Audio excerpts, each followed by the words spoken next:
The thing about voice is that so many people don't have a voice.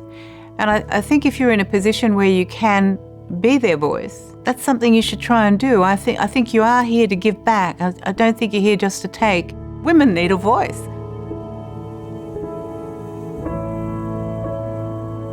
Probably the first time that I remember having this deep urge to speak. I take it back to probably my early life, being a twin, and I was always the follower.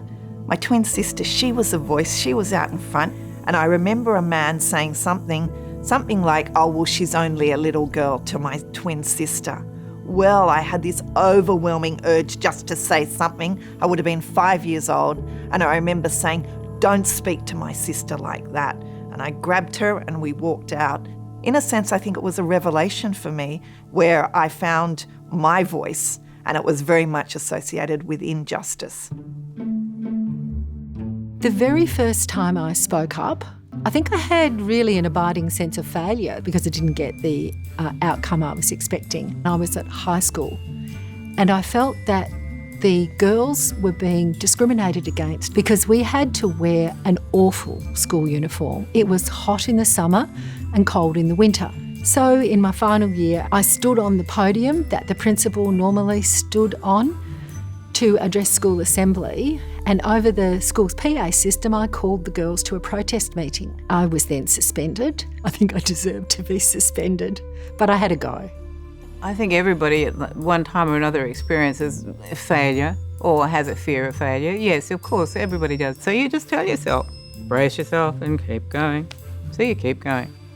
I learned that it's not just enough to have a big idea. You need to have a big set of supporters behind you, and you need to be able to communicate why you're there and what you want very well.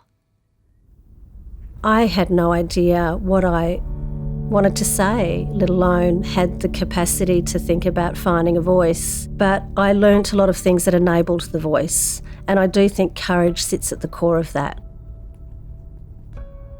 My first speech was quite an extraordinary, empowering and terrifying feeling. It was my first opportunity to lay down my principles and my policies and my vision.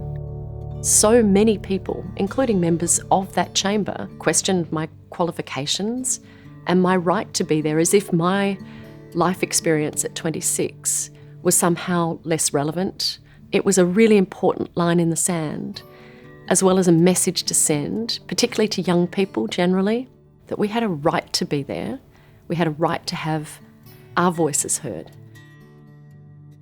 I was the inaugural co-chair of Reconciliation Australia, and I was on the board for 10 years. Prime Minister Rudd had approached us and asked us to help him deliver an apology to the stolen generations. And the board had asked me to be one of the leading voices to help educate the community about what the apology meant. I really had to dig deep to tell these stories and to represent all of those people as best as I could.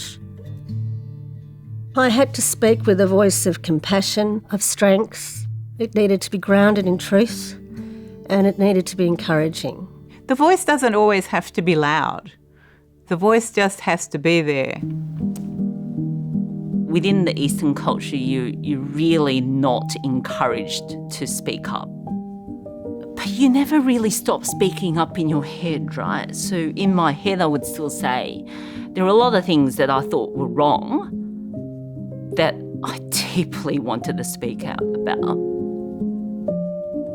I found my voice because going through the global financial crisis, the position I had as Chief Financial Officer of the company, with so many people depending on me to advocate on their behalf.